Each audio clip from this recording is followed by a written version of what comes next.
It's live streamed now, Chairman. Thank you.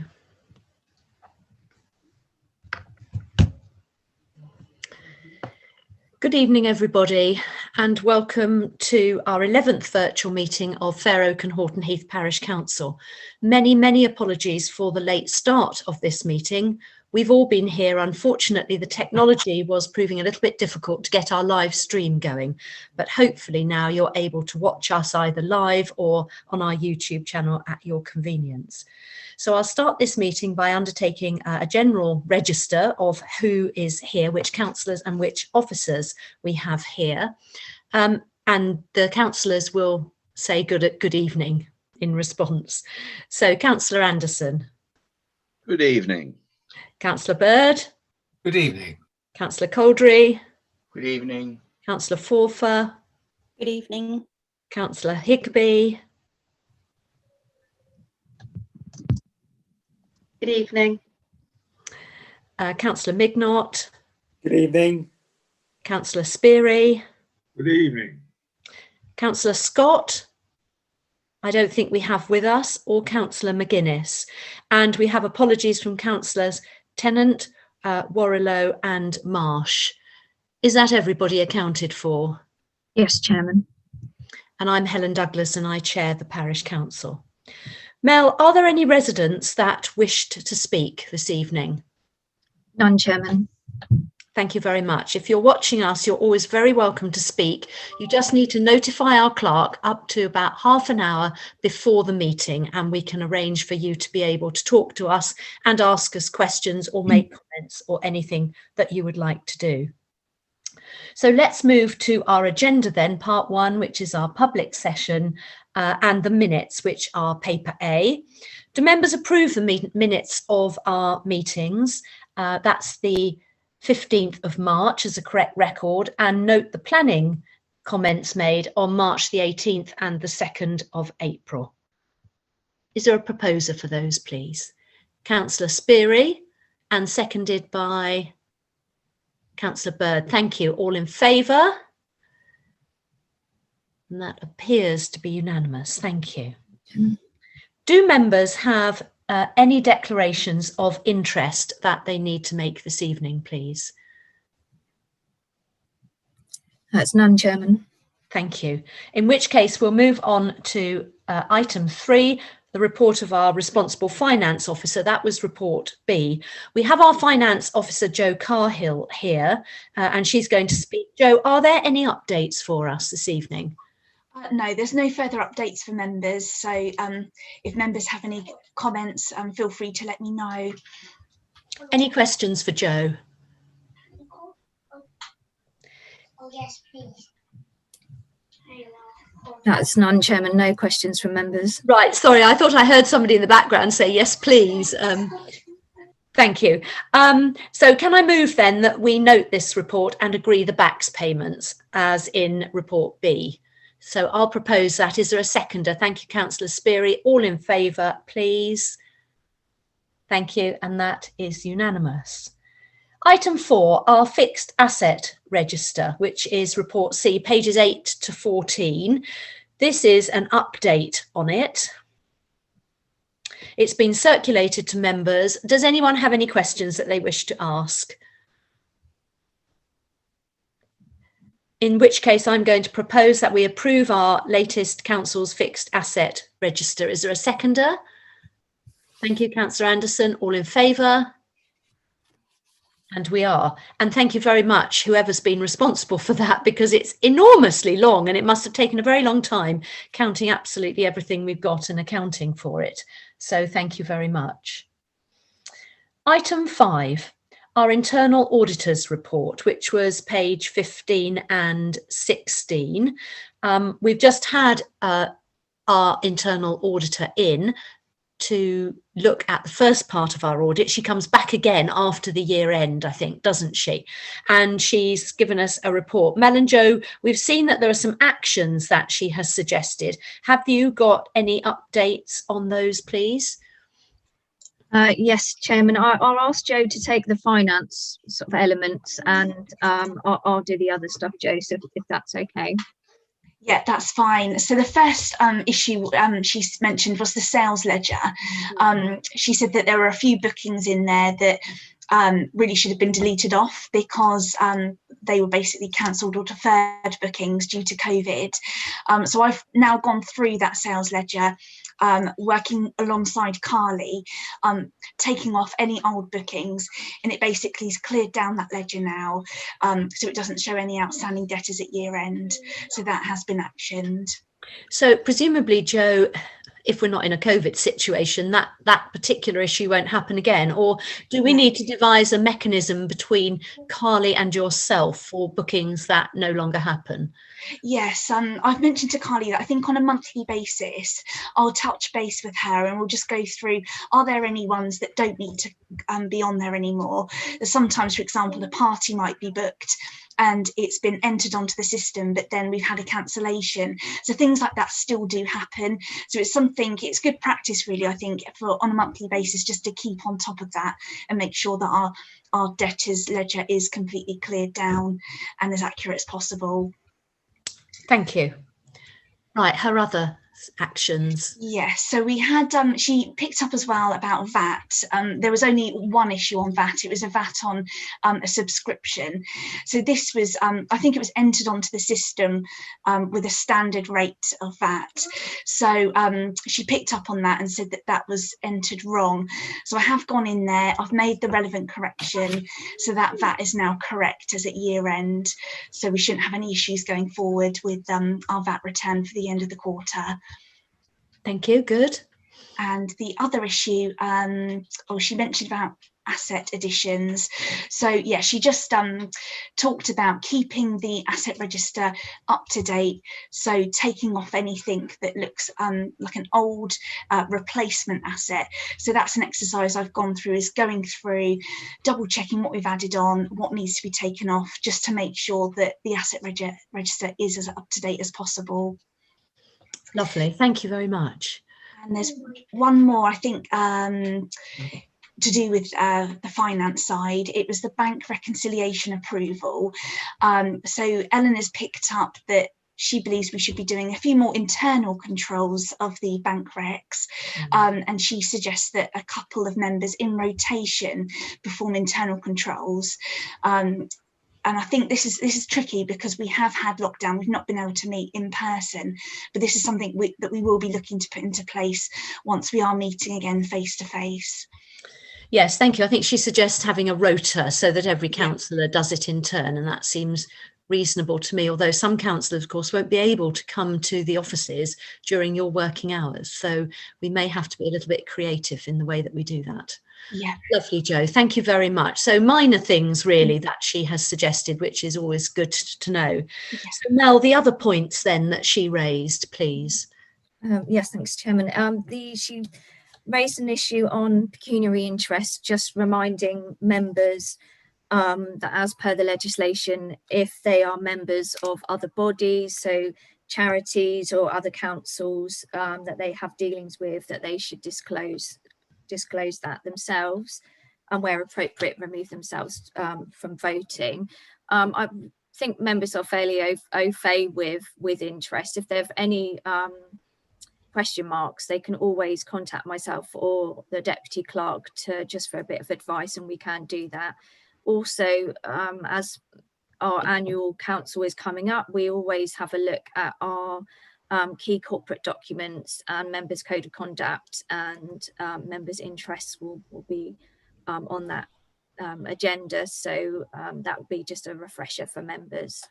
But we can look to get some training in if members are wanting that. That is something that we can look at later on down the line. But I'm quite confident that where members are declaring interest where appropriate, but myself and Linda can help members in the future if needs be. The other issues that she's raised are web publication of web documents. That's something that we're working on as a team. We've got a long list of our corporate documents that we'll be putting on the website in the correct format, i.e. PDF documents. So it's quite a long process. We're currently working for a long list. And then the other two issues that she's raised to do with general reserved and earmarked reserves, and this is something that she's raised a few times. In terms of our general reserve, she's saying that our reserve pot is too high now. It should be around three months worth, which correct me if I'm wrong, Joe, I think is about 120, 125. Yeah, 125. And we've got more than double that at the moment. I have some projects that members could think to earmark those spends to, particularly New Century Park. I can brief members at a later date on that. Again, an earmark reserve, she's saying that we do need to spend those, and we have actually got projects allocated to most of our earmark reserves. It just is that with COVID, a lot of our big projects have been delayed, but I'm hoping that in the next few months that we can actually crack on with these, particularly again New Century Park and the community cafe, which will take up quite a lot of our reserves. So I think we have as a team looked at all of the action points from the auditor, and we have addressed, if not all of them, Chairman. Thank you. Any questions for Mel or Joe about that report from Eleanor Green? Councillor Speary. Thank you, Chairman. The bank reconciliation business is a bit of a thorn to be grasped, I think. I wondered, clearly on-the-job training is going to be the best way of doing this, but I wonder if it'd be helpful for members to know what it's all about. If some short paper could be produced just to give the outline, because we're being encouraged that we should all take part in this, and as we know this has been raised before, so I think we're going to have to grasp this nettle around this thorn, beg your pardon, and see if we can progress that. Clearly, it's not going to be a perfect job, because we know people aren't going to be able to make it very easily, but a start and some encouragement to say it isn't that difficult, chaps, ladies as well, to do that. The other question was about our general reserves, 710,000 at the end of this financial year. I just wanted to know exactly what the figure is that, I mean, I know it's 100,000 we're being told is the reserve figure we should have, but can Mel tell us just what figures the auditor is actually looking at to say these are the ones she's challenging? Because it's not it can't be the total 710, because you have to take off the budget from that. But beyond taking the budget off, and presumably the reserved, the earmarked reserves, I'm not sure about that. But in other words, what figures is she saying you could ignore those? Yeah, fine. But these are the figures you must have 100,000 on and no more. Yeah, essentially. Yeah, she's actually talking about our general fund, our general reserve, and that is over 300,000 at the moment. So we should only have 120. I think that's about right, isn't it, Joe? Or thereabouts. So I can email members with the exact figures outside the meeting. But yeah, it's about 300, and we should only have about 120. So am I right in thinking that the public sector deposit account does not come into her consideration for that then? That's the figure, which is 308,000. Yes. It doesn't come into it. No. She ignores that. Okay. Yep. So effectively, we've got over 150,000 to spend, and we could look at big projects to spend that money in one big go to have a more impactful project, rather than spend things here and there in dribs and drabs, which residents probably wouldn't really feel the benefit of. So as a team, we've got lots of ideas to share with members, and those are ideas that have come from our corporate plan survey, and also most recently the community cafe survey, which I'm amazed to report has had over 940 responses so far. So we really need to be listening to our residents as to what they want when we think about spending those kinds of sums of money. But that's something that we'll bring to members at a later date. Yeah, and on the other side of all this, of course, we haven't had an extraordinary year in the sense of finance, and so we do need to still watch. Our income might well be a lot less than it was this year for various reasons. So the budget situation is still a bit tricky and needs to be watched. So don't go spending it all, because we might not all have it for the new year. Absolutely, Phil. Yeah, don't worry. Thank you. No, you're quite right, Councillor Speary. We are carrying too much money, and our auditor is right to tell us that. But of course, it's come from having a very difficult 18 months or so where projects have had to be shelved or put on ice. And of course, we have deliberately saved money because we have known that we've got some big projects coming up that we want to do. So hopefully, as we move forward in the year, we will be able to start spending this, and as Mel says, to put forward some very large ideas that will really make a big difference to everyone in the community. So are there any other questions for Mel or Joe about this? In which case, I propose then that we note that report from Eleanor Green. Would somebody like to second that, please? Thank you, Councillor Speary. All in favour? And we are. Thank you. So let's move then to item 6, Fair Oak Library, Community Library. We're going to have a verbal update here. Mel, I do want to congratulate you on the speed on which the Parish Council has managed to move this project forward. It has been remarkable. I know that perhaps Councillor Caudry isn't going to agree with me, but we have done absolutely everything in our power to make this happen as quickly as possible. We've been a bit thwarted by Hampshire County Council officers, first of all, not working in their offices, but secondly, having the cheek to go on holiday when we really needed them to do some work for us. But I'm very pleased that this is progressing as quickly as it can. So Mel, could you just bring us up to speed on where we are, please? Yes, Chairman. So last we spoke about the library, members delegated authority to myself and the Chairman of the Council to negotiate terms with the community library and also with Hampshire County Council with regard to the transfer.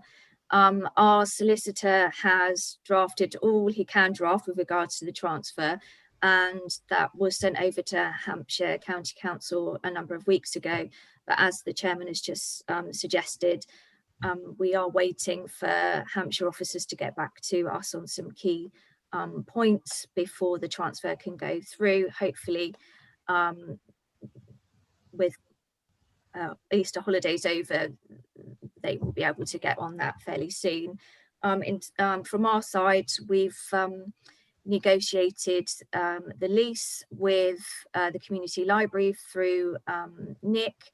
There was a sort of few issues which we've managed to iron out behind the scenes, but our essentially the solicitor has the Parish Council solicitors has advised that for security of tenure for both the community library and the Parish Council, that we actually go down a formal lease. It's fairly standard. That's drafted. So it's, as far as myself and the chairman are concerned, as long as the community library are happy, that could be signed. And obviously, once the transfer has been completed by Hampshire County Council, the Parish Council officers can go into the library, do the necessary checks, and then we can do a handover with the community library so they can then get themselves in there and set up and opened. And that's it, Chairman. Thank you. Any questions for Mel? Councillor Caudry, I knew you'd have one. I don't actually have a question. I'm just very conscious that I should have declared that I'm a trustee of the library at the beginning, and therefore I have a declarable interest, even if not a pecuniary one. And I just know that you can't give what you haven't got, and until you get title to the library, you can't give the library committee any, or the volunteer group any access to the library, and that's the fact. And so there we are.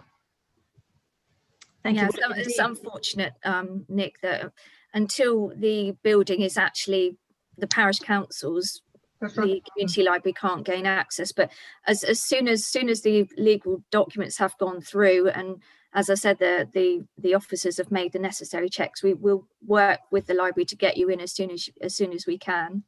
Good, thank you. Yes, we too are frustrated because I know. until it becomes ours, we can't go into it either. No. So at the moment, it's only the county that can access it. So there we are. Good. Well, thank you very much. We'll keep updating councillors on that one. So Councillor Speary. Thank you, Chairman. You know I'm the doom monger on this issue, but I'm just asking if there's any flexibility in the ownership in respect to disposal or change of use of the building. Should that be necessary sometime in the future? I know it was a bit tough, but I just wondered if we've made any progress on that at all. Mel, Yeah. would you like to answer, please? Yeah, it's a good question. Sorry, I should have said, Chairman, that the council solicitor was pleasantly surprised by the heads of terms that Hampshire County Council sent over, in that they were very broad and flexible, and they will allow the parish council to effectively put what it likes in the building, does what it likes in the building, as long as it's for community use. And you know, myself and the team, we've got lots of ideas, so we would hope that everything would be fine with the library and we will support them, but that we could always have extra add-ons down there if needs be. So yeah, I think we've got a good deal. Thank you. That's helpful. Thank you. Any other questions? Then we'll move on to item 7, which was our report D in our pack. It's just noting our work programme. Does anyone have any additions or comments they would like to make on that? So we're all happy with that. We'll note that then, thank you, the work programme. And item 8, which is paper E, were our meeting dates. Now there is a change of meeting date set out on the agenda summons, and also meeting dates moved to report E. Mel, I think it's our annual parish meeting that we have moved in order to be able to hold it online, because we consider that to be still the safest thing. The government advice is still to work from home. And so if councillors have any comments they want to make about our meeting dates, please raise them now. If not, we will note our meeting dates. So I will propose them then, please. Is there a seconder for them? Thank you, Councillor Speary. All in favour? And we are. Thank you.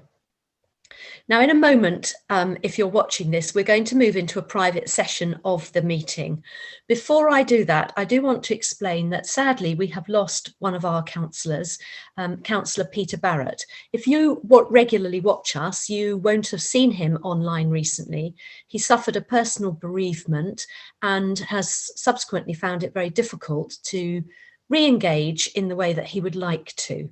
He's tried very hard in the last 2 meetings to get online and has been thwarted.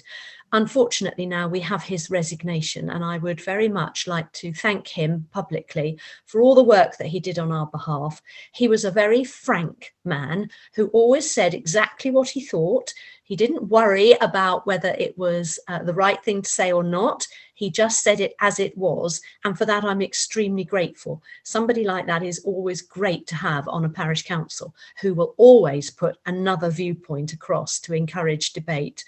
So, Peter, if you're watching us, thank you very much for everything you did. And perhaps you'll be able to join us again when times are a little better. So thank you very much. So we now move into... Sorry, did somebody say something then? It sounded like they were. I keep hearing funny noises. In which case, we're now going to move into the private session of this meeting. If you're watching us, the reason we're doing that is because we are about to discuss things which are confidential of nature, and they are generally staffing issues. We don't make those public.